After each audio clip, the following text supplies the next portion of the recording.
അതുകൊണ്ട് എന്റെ പ്രിയമുള്ളവരോട്, എന്റെ പ്രിയപ്പെട്ട ചെറുപ്പക്കാരോട്, എന്റെ പൊന്നുമക്കളെ, ആരെയും ചതിക്കല്ലേ പൊന്നുമോനെ.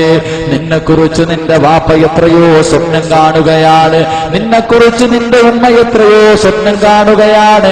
എന്റെ പ്രിയപ്പെട്ട സഹോദരങ്ങളുണ്ടല്ലോ, രാവിലെ സ്കൂളിലേക്ക് കുട്ടികൾ പോകുമ്പോ റോഡിന്റെ ഓരത്ത് പോയി കാത്തു നിൽക്കുകയാണ്. ഏതെങ്കിലും തൊലിവിളപ്പുള്ള ഒരു പെണ്ണെന്ന് പുഞ്ചിരിച്ചു കഴിഞ്ഞാൽ അവളുടെ പുറകെ നടന്ന് ഫോൺ നമ്പർ വാങ്ങുകയാണ്. രാത്രികൾ മുഴുവനും പകലാകുകയാണ്. എന്റെ പ്രിയപ്പെട്ട ഗൾഫുകാരന്മാരുടെ ഭാര്യമാരുണ്ടല്ലോ, അന്യനാടുകളിൽ കിടന്ന് കഷ്ടപ്പെടുന്ന പ്രീതമന മറന്നു പോവുകയാണ്. പോയിട്ട് 2 വർഷമായി 3 വർഷമായി ആ ഗൾഫുകാരന്റെ ഭാര്യയുടെ പുറകെ ചെറുപ്പക്കാര് നടക്കുമ്പോൾ എന്റെ പ്രിയപ്പെട്ട പെങ്ങളെ, കിടന്നിറങ്ങാൻ സമയമില്ല, ഭക്ഷണം കഴിക്കാൻ സമയമില്ല. അറബികളുടെ അടിമകളെ പോലെ ഗൾഫ് നാടുകളിൽ കടന്ന് കഷ്ടപ്പെടുമ്പോൾ അതാ രക്തം വിയർപ്പാക്കിയിട്ട് കഷ്ടപ്പെടുകയാ.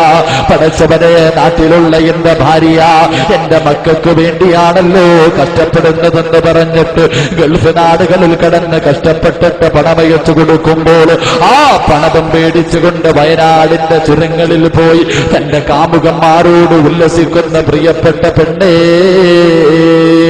എന്റെ പ്രിയപ്പെട്ട ചെറുപ്പക്കാരാ, ആരെയും ചതിക്കല്ലേ പൊന്നുമോനെ. നിന്റെ വീടിനകത്തിരുന്ന് പൊട്ടിക്കരഞ്ഞ് ദുആ ചെയ്യുന്ന നിന്റെ പ്രിയതമയെ നീ മറന്നു പോകല്ലേ. ഗൾഫ് നാടുകളിൽ കടന്ന് കഷ്ടപ്പെടുന്ന പ്രിയ ഭർത്താവിന് വഞ്ചിച്ചാൽ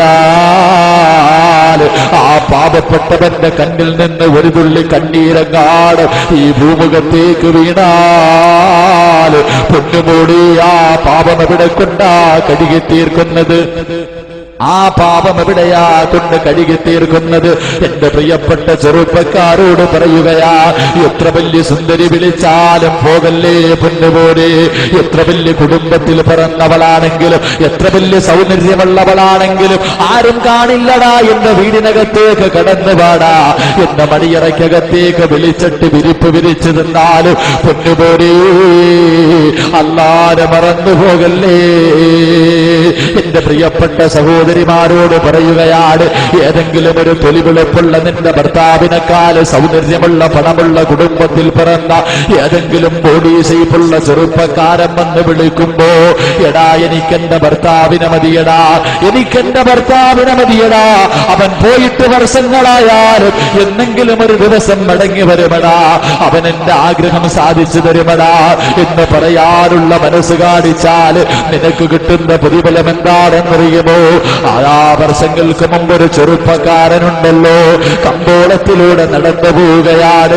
യാബി എന്ന് പറയുന്ന ഒരു ചെറുപ്പക്കാരൻ കമ്പോളത്തിലൂടെ നടന്നു പോകുമ്പോൾ തന്റെ ശരീരത്തിൽ നിന്ന് വല്ലാത്ത സുഗന്ധമടിച്ചു വീശുകയാണ്. എല്ലാവരും ചോദിച്ചു, യാബിയേ എവിടെ നാടായി സുഗന്ധം, എവിടെ നിന്നാടായി സുഗന്ധം വാങ്ങിയത്? യാബി എന്ന ചെറുപ്പക്കാരൻ പറയുകയാണ്, എന്റെ ശരീരത്ത് സുഗന്ധം തേച്ചിട്ടില്ല, എന്റെ ശരീരത്ത് സുഗന്ധം തേച്ചിട്ടില്ല. അവസാനം തന്റെ വീട്ടിലേക്ക് കടന്നു വരുമ്പോൾ ആ കാലഘട്ടത്തിൽ ജീവിച്ച ഒരു മഹാനായ മനുഷ്യന് കടന്നു വരികയാണ്. ഒരു മഹാനായ മനുഷ്യന് കടന്നു വരികയാ. തന്റെ വീടിനകത്തേക്ക് കടന്നു വന്നിട്ട് യാബി എന്ന ചെറുപ്പക്കാരനോട് ചോദിക്കുകയാ, എവിടെന്നാ മോനെ ഈ സുഗന്ധം? എല്ലാവരും അതാ സഹിക്കാൻ കഴിയുന്നില്ലല്ലോ, എന്തൊരു വാസനയാ പൊന്നുമോനെ, ഇതെവിടെ നിന്നാണെന്ന് ചോദിക്കുമ്പോൾ തന്റെ മുഖം പൊത്തിപ്പിടിച്ച് പൊട്ടിക്കരഞ്ഞുകൊണ്ട് യാബി എന്ന ചെറുപ്പക്കാരൻ പറയുകയാ, മാസങ്ങൾക്ക് മുമ്പ് രാജ്യത്തെ രാജാവിന്റെ പൊന്നുമകളുണ്ടല്ലോ, ആ പൊന്നുമകളതാ എന്റെ വീട്ടിലേക്ക് തോഴിമാരെ പറഞ്ഞു വിടുകയാ, കൊട്ടാരത്തിലേക്ക് എന്നെ വിളിപ്പിക്കുകയാ.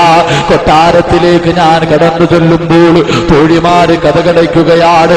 അവസാനം നടന്ന് രാജ്യത്തെ രാജാവിന്റെ പൊന്നുമകളുടെ മടിയറയ്ക്കകത്തേക്ക് കടന്നു ചെല്ലുമ്പോൾ ആ നാട്ടിലെ ഏറ്റവും വലിയ സൗന്ദര്യമുള്ള പെണ്ണുണ്ടല്ലോ, ഏത് ചെറുപ്പക്കാരനും മോഹിക്കുന്ന പെണ്ണുണ്ടല്ലോ, തന്റെ ശരീരത്തിന്റെ മാംസള ഭാഗങ്ങൾ വെളിയിൽ കാണുന്ന വസ്ത്രം ധരിച്ചുകൊണ്ട് യാബി എന്ന ചെറുപ്പക്കാരന്റെ മുന്നിലേക്ക് കടന്നു വരികയാണ്.